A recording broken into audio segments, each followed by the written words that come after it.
Každý zvuk má svůj zdroj. To je jedna z prvních věcí, které se učíme chápat. Kroky patří nohám, vítr stromům, hůčení motoru stroj. Když slyšíš zvuk, automaticky hledáš, odkud přichází. Mozek potřebuje přiřazení, potřebuje důvod. Proto nás zneklidňuje ticho, které je příliš dokonalé, a zvuk, který se nedá zařadit. Pracoval jsem jako technik údržby vysílací techniky, ne rozhlas pro veřejnost, ale servisní část, testovací signály, měření šumu, kontrola kvality přenosu. Většina práce spočívala v poslechu věcí, které by běžný člověk nikdy slyšet neměl. Šum, prázdné frekvence, zbytky starých přenosů, záznamy, které už neměly adresáta. Jednou týdně jsme prováděli rutinní kontrolu spektra. Projížděli jsme frekvence, které nebyly oficiálně využívané, jen aby se ověřilo, že jsou skutečně prázdné. Čisté ticho, ideální rovná linie bez výkyvů, tak to mělo být. Jednoho večera se ale objevilo něco, co tam nemělo co dělat. Na frekvenci, která byla roky mrtvá, se objevil krátký zvuk. Ne hlas, ne tón, spíš úder. Tupý, krátký, jako když někdo zaklepe na stěnu z druhé strany. Trvalo to sotva půl vteřiny a pak zase ticho. Zkontroloval jsem zařízení, žádná chyba, žádné rušení, žádná jiná stanice v dosahu.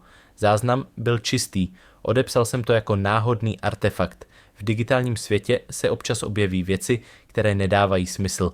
Jednotlivé vzorky, chyby přepočtů, nic, co by stálo za pozornost. Jenže další den se to ozvalo znovu. Tentokrát o minutu později. Zvuk byl stejný, stejná délka, stejná amplituda, jako by někdo použil přesně stejný nástroj, nebo jako by se přehrál stejný záznam, ale já žádný záznam nepřehrával, jen jsem poslouchal prázdno.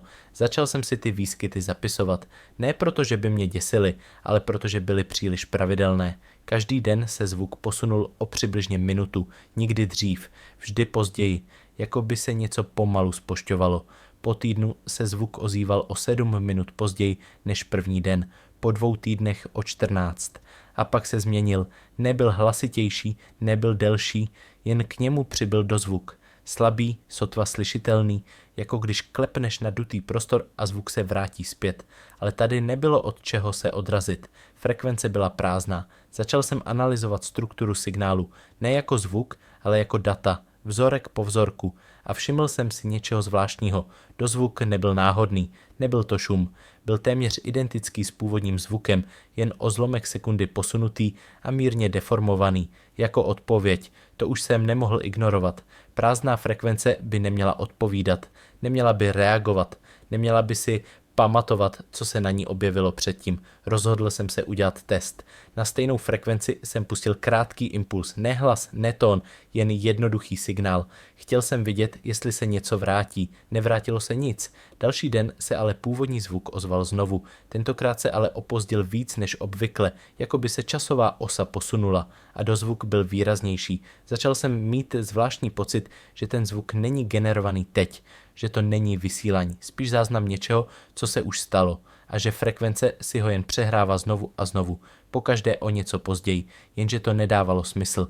Kde by se ten záznam vzal, kdo by ho tam uložil a proč by se vracel? Po měsíci se změnilo ještě něco, zvuk už nebyl sám. Mezi jednotlivými údery se objevily pauzy, ne náhodné, pravidelné, jako rytmus. Pomalu jsem si uvědomil, že to není klepání, byl to krok. Ne chůze, spíš jedno opatrné došlápnutí, pak ticho, pak další, jako by někdo postupoval velmi pomalu. A pokaždé, když se zvuk vrátil, byl o něco blíž.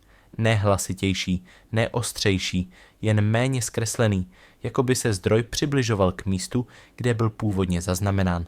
A pak jsem si všiml děsivé schody.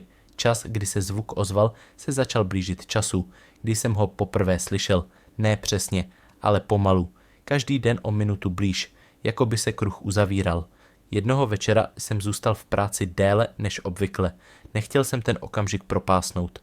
Podle výpočtu se měl zvuk ozvat ve stejnou minutu, kdy se objevil poprvé, jen o několik týdnů později. Seděl jsem u monitoru, sluchátka na uších, místnost tichá.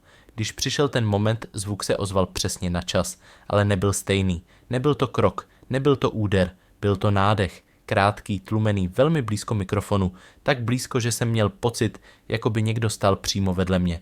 Pak následovalo ticho, dlouhé, nepříjemné, a pak se ozval zvuk, který jsem už poznal.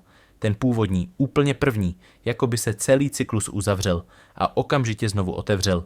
Podíval jsem se na časovou osu, teď už se zvuk neposouval dopředu.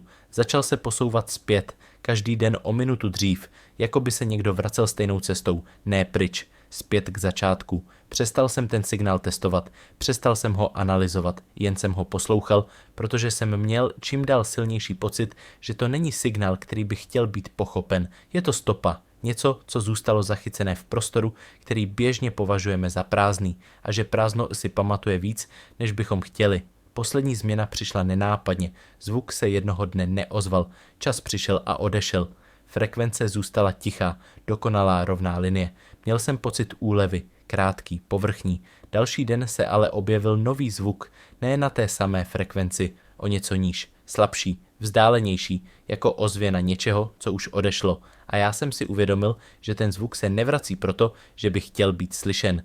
Vrací se proto, že někde existuje místo, odkud se nedá odejít jinak než záznamem a že jakmile se jednou něco zachytí, začne to hledat cestu zpět. Ne k člověku, ale k okamžiku, kdy bylo poprvé zaznamenáno. Od té doby, když slyším ticho, neposlouchám ho jako prázdno, poslouchám ho jako prostor, kde něco může zůstat, čekat a vracet se, pomalu, trpělivě, po minutách, protože ne každý zvuk chce být slyšen. Některé chtějí jen znovu projít stejnou cestou a někdy se vrátí přesně tam, kde vznikly.